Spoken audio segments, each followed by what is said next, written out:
So yeah, hi. Behold, hear the kazoos, Fernando, which is the first draft. Let me see. I'm currently wearing a dark blue shirt. The chair behind me is kind of a burgundy-ish Star Trek The Next Generation red, so I think I got the color balance right. The ukulele is almost tuned. Still going a little sharp for some reason.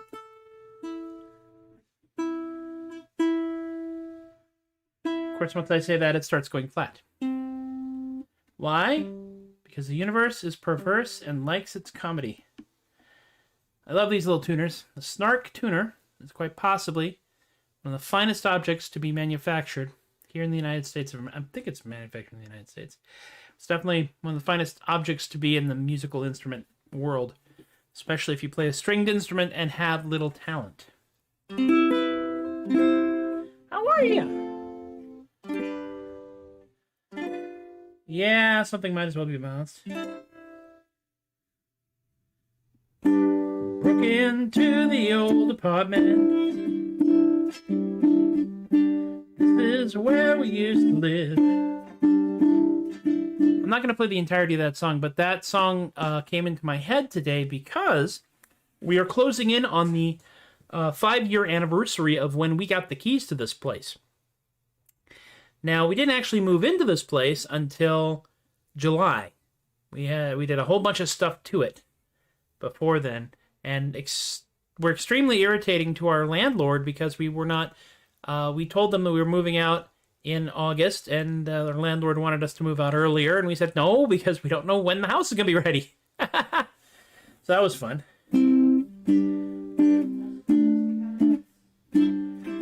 Also because we had cats.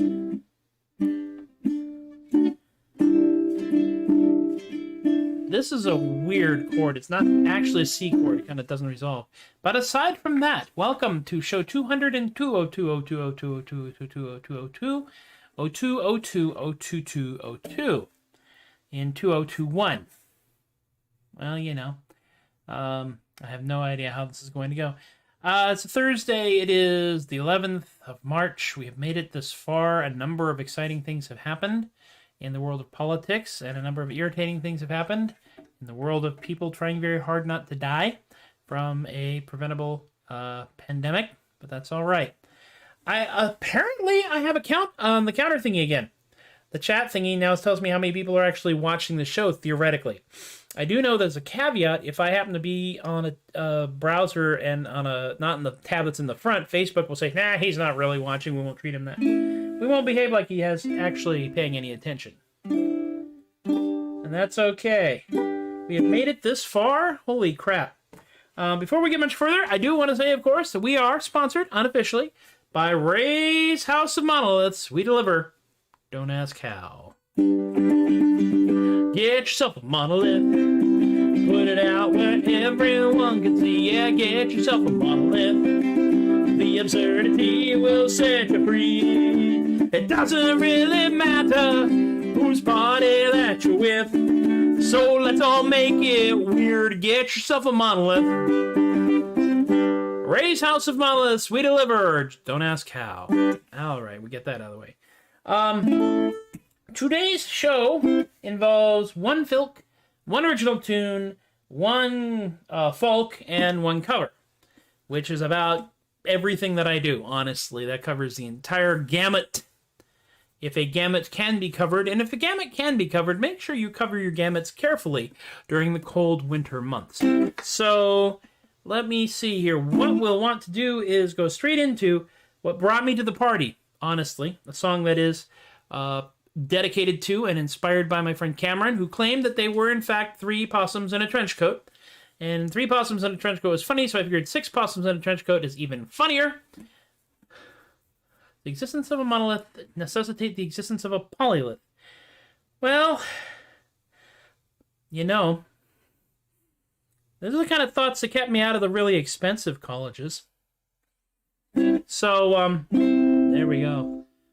6 possums in a trench coat. The illustration by the inimitable Mel White. Done to the tune of You're in the Bathtub. Sort of.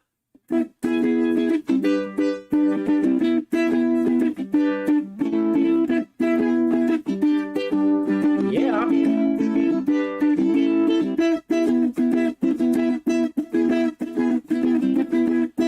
Possums in a trench coat come to tea. Sit right at a table like you and me. Do they want another biscuit? Better give them 3, 'cause they're not really a guy. There's 6 possums in a trench coat.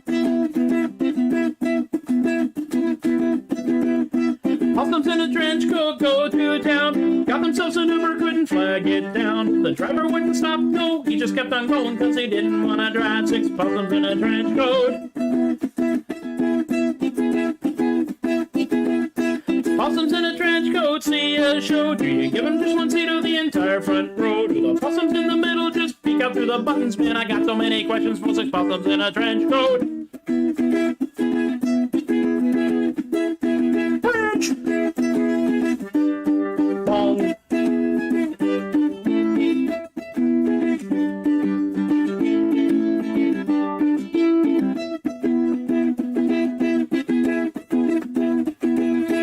Possums in a trench coat on a date. Coming 20 minutes early, couldn't stand to be late. Everything turned out to go much better than expected, 'cause the date turned out to be 6 possums in a caftan. Possums in a trench coat. Possums in a trench coat. Possums in a trench coat.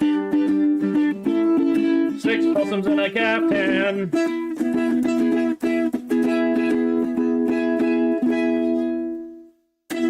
Yeah!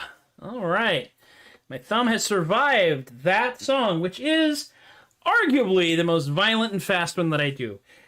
The speed at which I do this song varies, depending on a number of things. My nerves, how tired or wired I am, how much caffeine I have had, and how desperate I am to be amusing to y'all. That last one is a really huge factor in an awful lot of what I do here, man.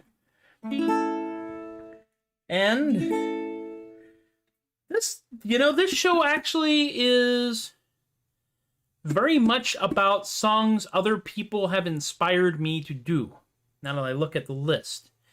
Possums in a Trench Coat is dedicated to my friend Cameron. Fernando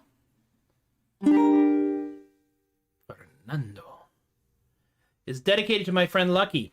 Lucky is getting ready to do stuff at the Sherwood Forest Fair out there by...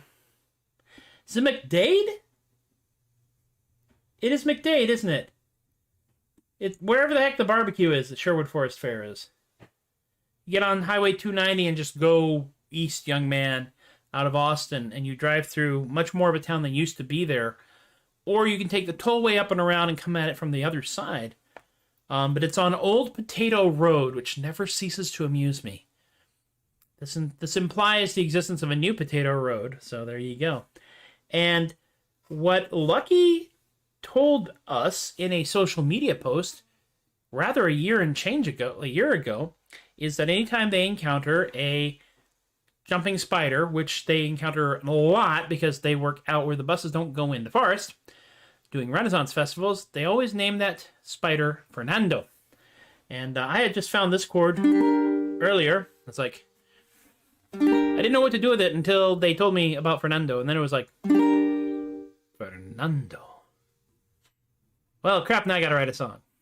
And I knew it had to be a flamenco song. So I had to learn flamenco chords and try very hard to play them properly. And I gotta tell you right now, for someone of middling talent like myself, it ain't easy.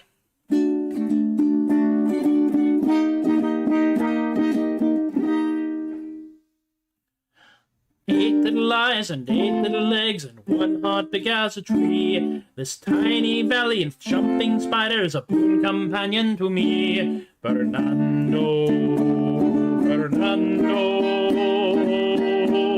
the jumping spider. He's friendly.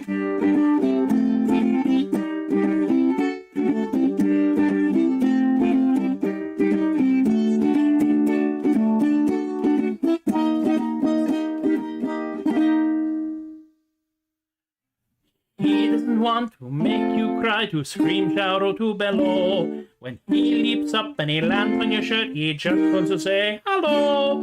Fernando, Fernando, the jumping spider. He's friendly.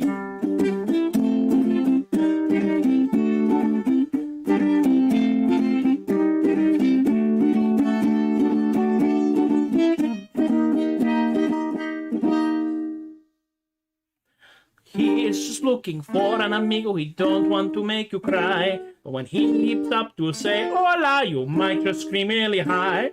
Fernando, Fernando, the jumping spider. Hey, friendly!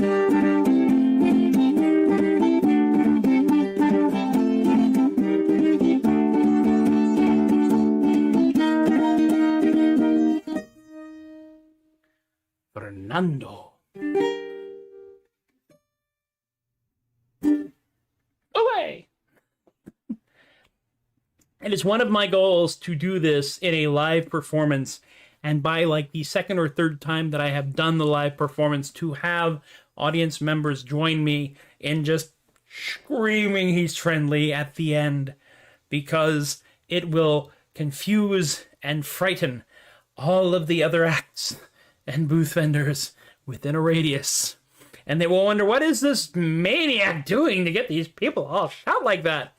And that, my friends, is where I draw a small amount of whatever mojo I get out of this, is because people will not only watch me do the dumb thing, they will follow me off the comedy cliff. I have often wondered why. I have been told by a few people it's because they are absolutely certain there's a bouncy castle down at the bottom. And I used to say, you don't understand, I may be a comedy lemming, but I got a bungee cord tied to my leg, but now I actually feel obligated to set up the bouncy castle down at the bottom of the cliff of comedy so that we all get out safe. It is the weirdest theatrical ethics dilemma I have ever experienced. And it's been like that for about almost 20 years now. Whether I am a magician or a musician or just a guy trying to do stand-up comedy, the entire time I have been a performer, people have wanted to go with me to wherever the heck it is I'm going, even if I don't know where I'm going. Where am I going? I'll tell you where I'm not going tomorrow. With great power comes great responsibility. I just want to sing funny songs. Tell you where I am not going tomorrow. I am not going tomorrow. This song was recommended to me by Jen. I believe that to be correct. It was K? It was K? Yeah, okay, it was K, and then I think Jen followed up on it. I can't tell. I have suffered a number of blows to the head throughout my short, eventful life, and consequently, certain parts of my short-term memory are kind of shot. I've always been forgetful, but now I have age and concussions as excuses. The more you know. Rainbow.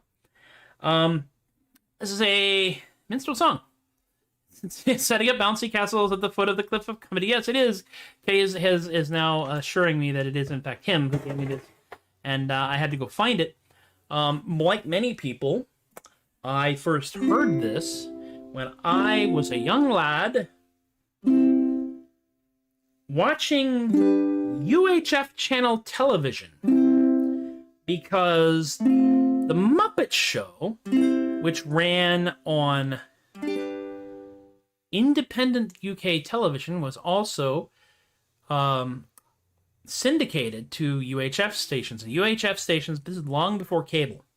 Don't worry, we'll get to the song. This is long before cable. But these little independent stations, in order to sell commercials, which is how TV stations stayed alive, had to find things to run. And they would look for the cheapest things they could possibly run, which is why cartoons showed up on UHF channels so often. Because it used to be, you could just get a big box of old film and just run them forever. Didn't care anymore. So I heard this from the Muppets. Let's see, yeah, that's so I heard this from the Muppets.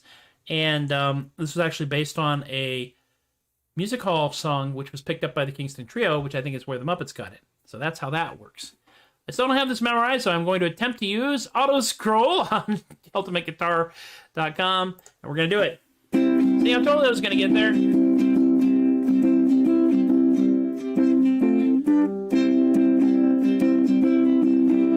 I started on a journey about a year ago to a little town called Morrow in the state of Ohio. I've never been much of a traveler, and I really didn't know that Morrow was the hardest place I'd ever try to go. So I went down to the station for my ticket and I applied for trips regarding Morrow, not expecting to be guide. Said I, my friend, I'd like to go to Morrow and return no later than tomorrow, for I haven't time to burn. Said he to me, now let me see if I have heard you right. You'd like to go tomorrow and return tomorrow night. You should have gone tomorrow yesterday and back today, for the train that goes tomorrow is a mile upon its way. If you had gone tomorrow yesterday, now don't you see, you could have gone tomorrow and returned today at 3, for the train today tomorrow, if the schedule is right, today it goes tomorrow and returns tomorrow night. Said I, my friend, it seems to me you're talking through your hat. There is a town named Morrow on the line, now tell me that. There is, says he, but take from me a quiet little tip. To go from here tomorrow is a 14-hour trip. The train today tomorrow leaves today at 8:05. At 10:30 tomorrow is the time it should arrive. So if from here tomorrow is a 14-hour jump, can you go today tomorrow and get back today, you chump? Said I, I'd like to go tomorrow, but can I go today and get tomorrow by tonight if there is no delay? Oh, well, says he to me, and I got nothing more to say. Can't get anywhere tomorrow and get back again today. Said I guess you know it all, but kindly let me say, how can I get tomorrow if I leave this town today? Said he, you cannot go tomorrow anymore today, because the train that goes tomorrow is a mile upon its way. I was so disappointed, I was mad enough to swear. The train had gone tomorrow and had left me standing there. The man was right in telling me I was a howlin' jay. I could not go tomorrow, So I guess in town I'll stay.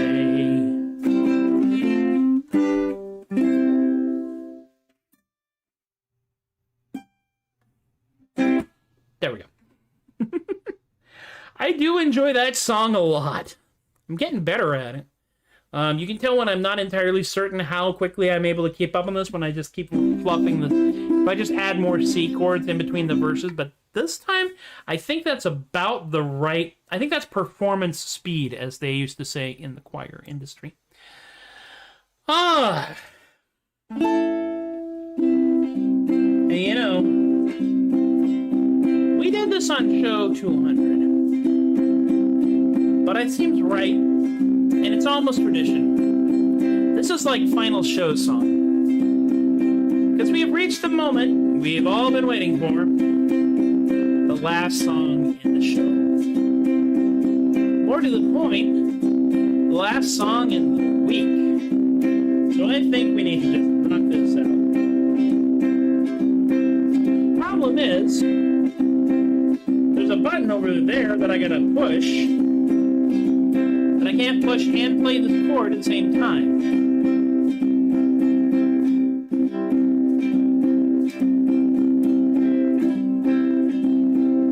Hang on. I'm trying to find the caption. Now push the button and play the chord. Work me here, people.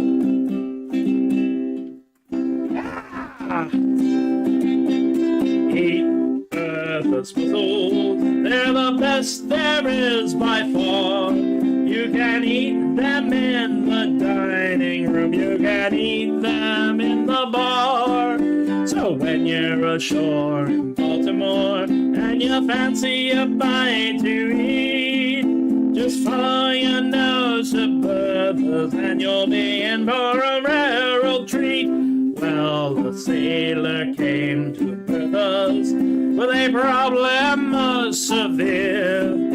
His manly pride had been atrophied by a voyage of 14 years. Say, a plate of mussels, now he sings in a different key. His jibboom set right, he'll be back there tonight, and he's not going back to sea. So eat BERTHA'S mussels, they're the best there is by far. You can eat them in the dining room, you can eat them in the bar. So when you're ashore in Baltimore and you fancy a bite to eat, just follow your nose to BERTHA'S and you'll be in for a rare old treat. Well, a lady came to BERTHA'S who wanted a daughter or son. The doctor had said with a shake of his head that she couldn't have either one. So she ate a plate of mussels and went home to her husband dear. Hi, babe! She tuned up his crib, and to tell you the truth, they had triplets the very next year.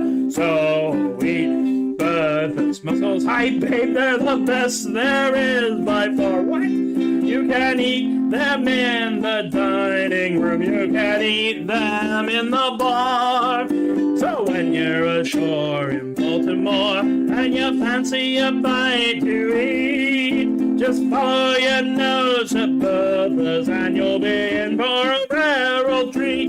They will cure your diarrhea, thank God, cure your constipation too. Just swallow a box for the chicken pox, for the measles, or the flu. So if you fancy a healthy life, get your daily dosage straight. A plate a day of BERTHA'S mussels, and you'll live till you're 98 or so close. So eat BERTHA'S mussels, yum! They're the best there is by far. You can eat them in the dining room, you can eat them in the bar. So when you're ashore in Baltimore and you fancy a bite to eat, just follow your nose to BERTHA'S and you'll be in for a rare old treat.